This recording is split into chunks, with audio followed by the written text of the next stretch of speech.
सर्वप्रथम मी त्यांच्या वाढदिवसाला शुभेच्छा देतो आणि मला वाटतं वाढदिवसाच्या दिवशी तरी राजकारण त्या ठिकाणी सोडलं पाहिजे आणि त्याच्यामुळे शिक्षण व्यवस्थेमध्ये जर काही त्या ठिकाणी बदल करायचे असतील तर त्याच्यासाठी व्यवस्था आहे, शिक्षण विभाग आहे, त्या प्लॅटफॉर्मवर आपण मागणी करू शकतो.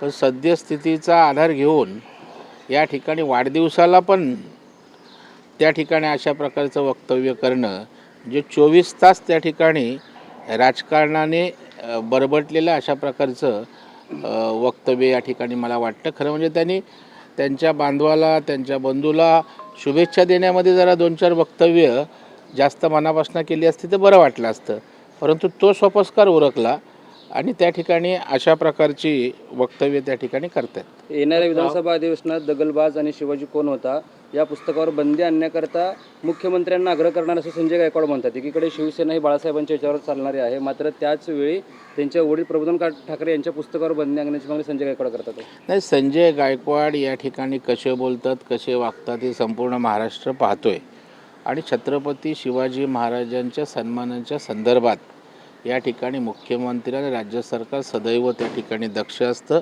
आणि कुणीही छत्रपतींवर अशा प्रकारचं लिखाण करणार असेल, छत्रपतींना त्या ठिकाणी अपमानास्पद उल्लेख करणार असेल तर देवेंद्रजी आणि त्यांचं सरकार त्या ठिकाणी सहन करू शकत नाही. राहुल गांधींनी एक मोठा दावा केला आहे की वर्षभरात मोदी सरकार कोसळेल.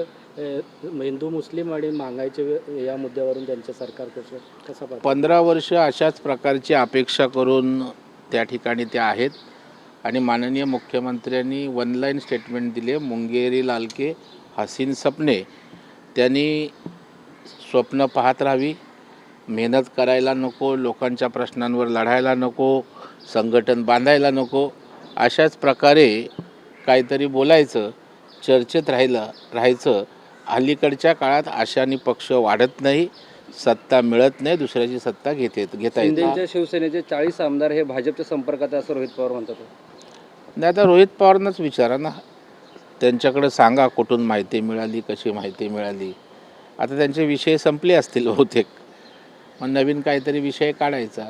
शिंदेचे आमदार शिंदेंसोबत अगदी भक्कम आहेत आणि शिंदे महायुतीसोबत आहेत. प्रसाद लाड यांनी जरांगे पाटलांची भेट घेतल्यानंतर लक्ष्मण हाकेने त्यांनी खालच्या भाषेत टीका केली आहे. त्यांचं असं म्हणणं आहे की प्रसाद लाड नावाचा आरामखोर आमदार आहे, तो म्हणतो हाती गेला शेपूट राहिला, हे सगळे तीनपट करणारी माणसं आहेत. जाऊ दे, त्याच्यावर मला भाष्य नाही करायचं. आदित्य ठाकरे यांचा नाशिक दौरा आहे.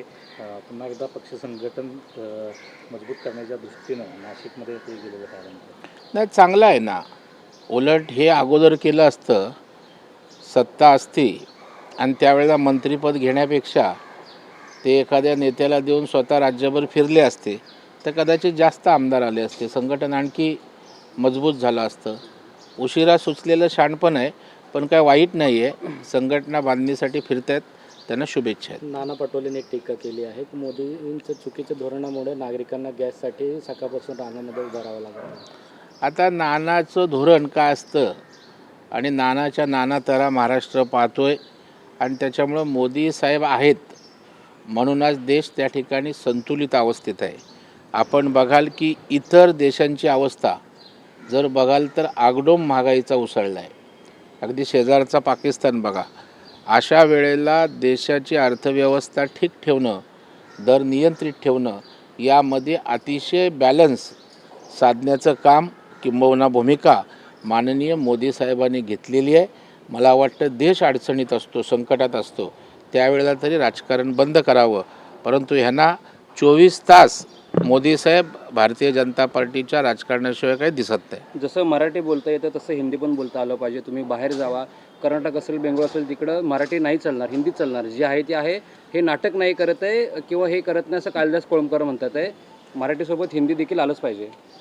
मला तुम्ही काय बोललं तेच कळलं. कालिदास कोळंबकर म्हणतात आहे जसं मराठी बोललं पाहिजे तसं हिंदी देखील बोललं पाहिजे. नाही, बघा, प्रत्येक राज्यामध्ये त्या भाषेचा आग्रह असलाच पाहिजे. उद्या कर्नाटकात जाऊन आम्ही मराठीचा आग्रह करणं चुकीचं आहे, आंध्रात जाऊन आग्रह करणं चुकीचं आहे, परंतु तिथे त्यांची स्थानिक भाषा असलीच पाहिजे. आणि देशामध्ये मग त्या ठिकाणी हिंदी एक आपली संवादाची भाषा आहे त्या ठिकाणी आणि त्याच्यामुळे देशभरामध्ये हिंदी सगळ्यांना सोपी पडते. त्याच्यामुळे दुसरी भाषा हिंदी त्या ठिकाणी त्या राज्यात असायला काहीच हरकत नसावी. विधान परिषदेच्या एका जागेवरती तिकडे आपल्याला कायम पाहायला मिळते. एकनाथ शिंदे दिल्लीच्या दौऱ्यावरती गेलेले, तिकडे सुटेल किंवा काय पुढे होईल? नाही, तिढा कुठे आहे तेही मला माहीत नाही. शिंदेसाहेब दिल्लीला कशासाठी गेले तेही मला माहीत नाही.